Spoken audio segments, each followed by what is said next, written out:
While Hitler overwhelmed Poland and prepared for his next conquest, America went to the movies and tried to mind its own business. Hooray for Hollywood, that's gooey bally-hooly Hollywood, where any office boy or young mechanic can be a panic with just a good-looking pan. And any shop girl can be a top girl if she pleases the tired businessman. Hooray for Hollywood! You may be homely in your neighborhood. Be an actor, see Mr. Factor, you make your kisser look good. Go out and try your luck, you may be Donald Duck. Hooray for Hollywood! Hooray for Hollywood! Somewhere over the rainbow, skies are blue, and the dreams that you dare to dream really do come true. Someday I'll wish upon a star and wake up where the clouds are far behind me, where troubles melt like lemon drops away above the chimney tops. That's where you'll find me. The throng, seemingly aware of some dramatic climax, sees manager Joe McCarthy present a silver trophy, a token of esteem from Gehrig's own teammates, after which the Iron Horse is prevailed upon to step to the microphones for a brief and final word to the crowd.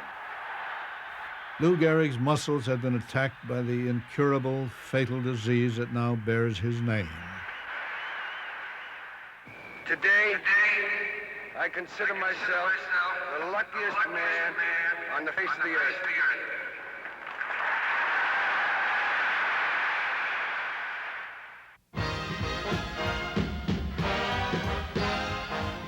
In the United States, if nowhere else, the 40s began with a sense of optimism.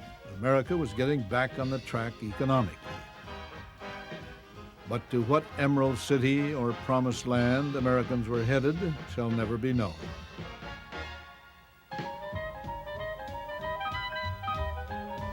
Most Americans, if asked, would have agreed with Lou Gehrig. In spite of anything that was wrong with their country or their personal lives, Americans considered themselves to be the luckiest people in the world.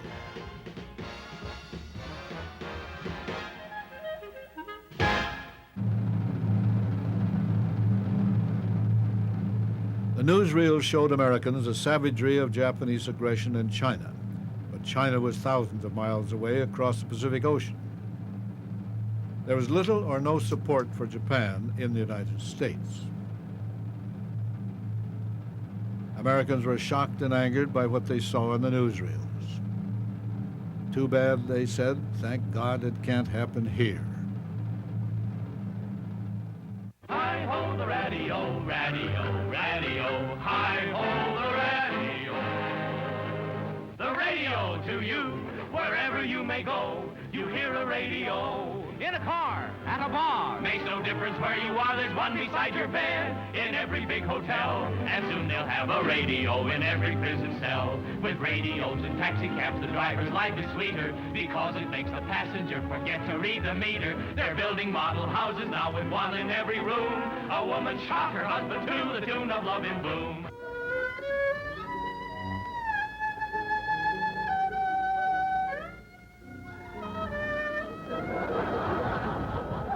As we look in on Jack Benny and Mary Livingston, Mary is opening a letter she has just received.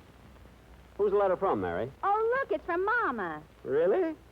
And what does the worst years of your father's life have to say? Your girlfriend or your beau, strike up the band, Bob Hope's the man who ties the can to woe. Ah, thank you so much. How do you do, ladies and gentlemen? This is Bob Hope back once again to tell you it's better to have Pepsodent flowing over your teeth now than to have water running under your bridge later. I've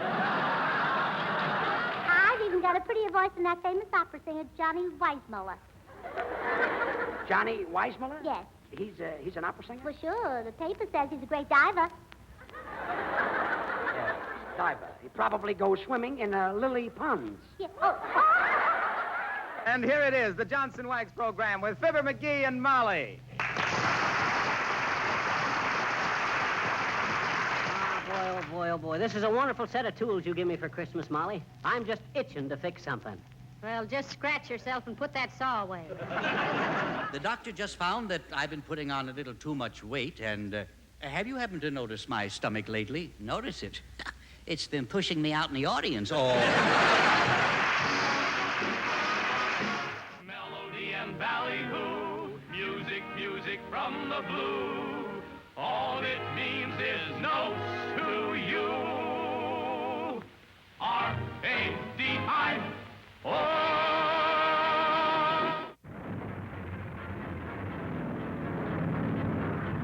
Radio was something Americans shared in common, coast to coast.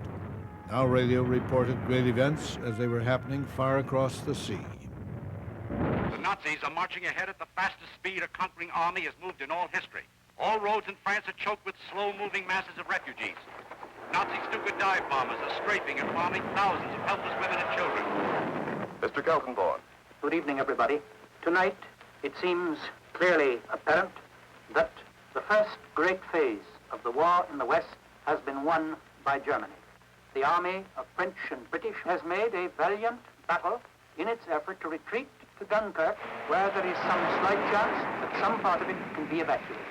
Adolf Hitler's mechanized forces are racing toward Paris as French resistance collapses. On this 10th day of June, 1940, the hand that held the dagger has struck it into the back of its neighbor.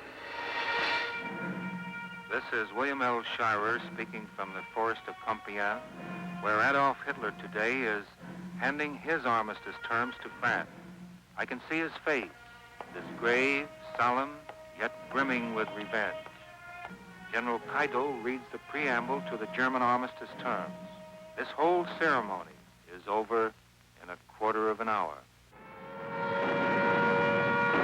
Hello, America. This is Edward Murrow speaking from London. Anti-aircraft guns were in action along the southeast coast today. There were more German planes over the coast of Britain today than at any time since the war began.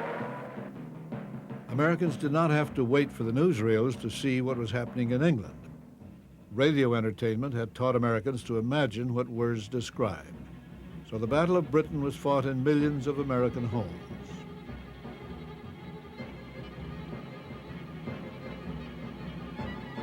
To many Americans, the British became real people, valiant friends under fire who desperately needed American help.